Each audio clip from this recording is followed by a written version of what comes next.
YouTube, welcome back to another video. It's your friendly neighbor Kaizentck here, and today we are gonna be going over the Beat the Pros challenge because I actually got a comment asking me to basically further explain how to do the Beat the Pros. So basically, for Beat the Pros, and this is just some gameplay running in the background of me actually playing them. But in order to beat the pros, it can be very hard at first, but it becomes simple. Okay, and I'm about to explain that right now. So first, you got to look at the matchup. Okay, as y'all are gonna see me go into the game, and I actually end up losing this game. I do play randoms, but as you guys see me go into the game, look at your matchup. Okay, look at who you're going against. Okay, for example, in this game, I actually end up getting matched up against Giannis.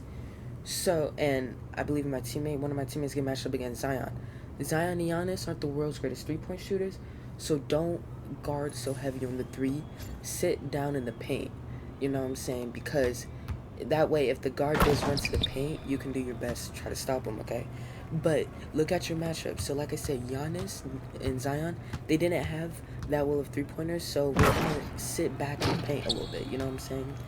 Just so we don't have to guard them so heavy. And that can definitely help. Usually the bigs aren't that good at shooting threes. Somebody like LeBron, he's not, when I played against him and beat the pros, he wasn't, just dribble pulling up and making three threes in a row. He, you know what I'm saying, he was missing. So it just depends on your matchup. Now, for your lineup, I would highly recommend using two bigs or two people that are good screeners. Maybe one center and one like power forward, just two screeners. And what you want to do is you want to have at least one person, I will highly recommend two, that can shoot really well, okay? So, the screeners, you're going to have two screeners. You have two ways to use the screens, okay? You can double screen for the guard, and because your guard that ends up going against the NBA player, the NBA players that are guards, they don't have that good of a defense. Like Tyrese Halliburton, he doesn't have that good of a defense. The guard on our team can easily blow by him.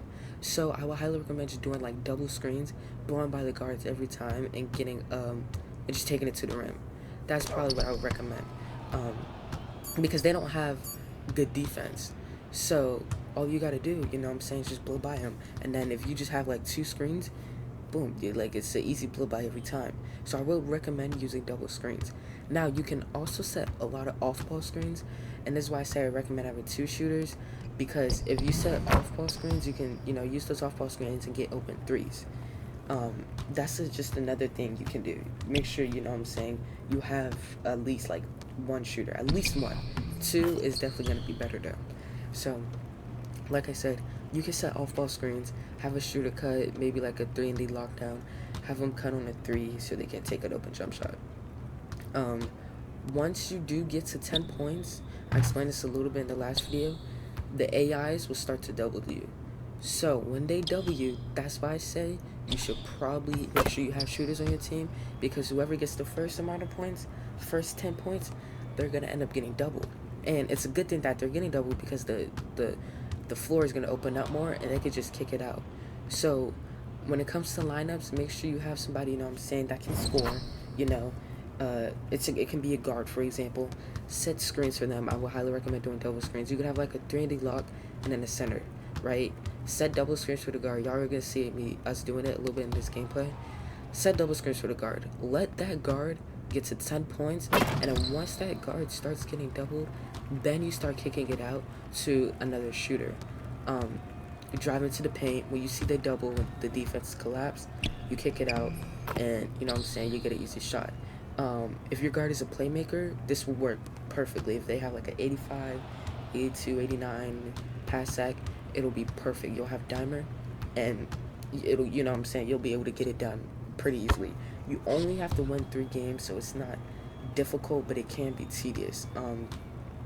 But that's pretty much what I would do. I would just use double screens, get the 10 points. Once you get 10 points, they double you, kick the ball out to another shooter. That's pretty much what I would do. It's like I said, it's not really else. And make sure you don't guard up so heavy on your man. Like Giannis, I'm not gonna sit here and heavy guard Giannis from the 3 when I know he's not gonna be popping threes. You know what I'm saying? Because the AIs will miss. So you don't have to guard up so heavy on them. And like I said, I would recommend having the guard be the one that scores the first 10 points, because the guard, like this guard, was we had Tyrese Halliburton. Tyrese Halliburton, the defense with Hallie in this game isn't that good. So our guard was able to easily blow by him. Even though we did lose the game, these were randoms at the same time. But he can easily blow by Hallie. And as y'all just saw there, like, I set the screen, I let him cut, he gets an open shot. So off-ball screens help. And yeah, like, that's really all you have to do. And just stay patient. Don't overplay anything. Don't do nothing like that. They're just AIs at the end of the day. And like, yeah, AIs can be difficult. If you just make smart decisions, you're fine. Yeah, you're fine. I would definitely recommend running with somebody that you know, so you can have communication. Because like, I was playing with randoms in this gameplay, and as y'all can see, like, it just wasn't it. It was all off. But yeah, like, if you have communication and you know you have good builds, it'll be fine. Not even good builds, like just like I said, just run double screen, let the guard take it to the paint, pass it out to the big or whatever, stuff like that, and you'll be able to get there. Yeah, you'll be able to get there. Defense wise though, against the AIs are gonna be really hard to stop. They won't miss open shots, but like I said, like, just certain players don't overplay. Zion, sit in the paint with Zion. He's probably not going to shoot. Giannis, he's probably going to shoot a little bit of midi here and there. But, you know, don't overplay him on the three. Defensive-wise. Like, yeah, defensive-wise, overplay on the three. But don't focus so much on defense, because you'll be able to get the ball back. If you follow what I just said on offense, if you follow the double screens and the 10 points and then the kickouts on offense, you'll be fine. You don't really got to worry so much about defensive-wise. Yeah, like I said, it's going to be easier if you're talking to somebody. Like, this game was just with randoms, and we ended up losing. It wasn't one of my best games, too. We ended up losing. It was full of randoms. So, yeah, if you know, you can get on voice chat and stuff to talk with the randoms, but it's probably going to be best to be playing with somebody you know. But, yeah, I'm trying to think.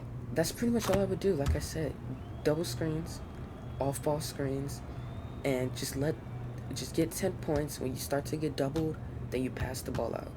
That's all you gotta do. Yeah, somebody just commented this on my video of me first explaining it, and I was just like, let me make a video on it. That's it for the gameplay, though. Y'all, hope y'all enjoyed. Like, so. Shit that you just put out, you coulda kept. Yo, she got a nigga, he got a shirt. Why? You can't compete when you can't compare. She ate the dick through my underwear. Got up and got herself out of there.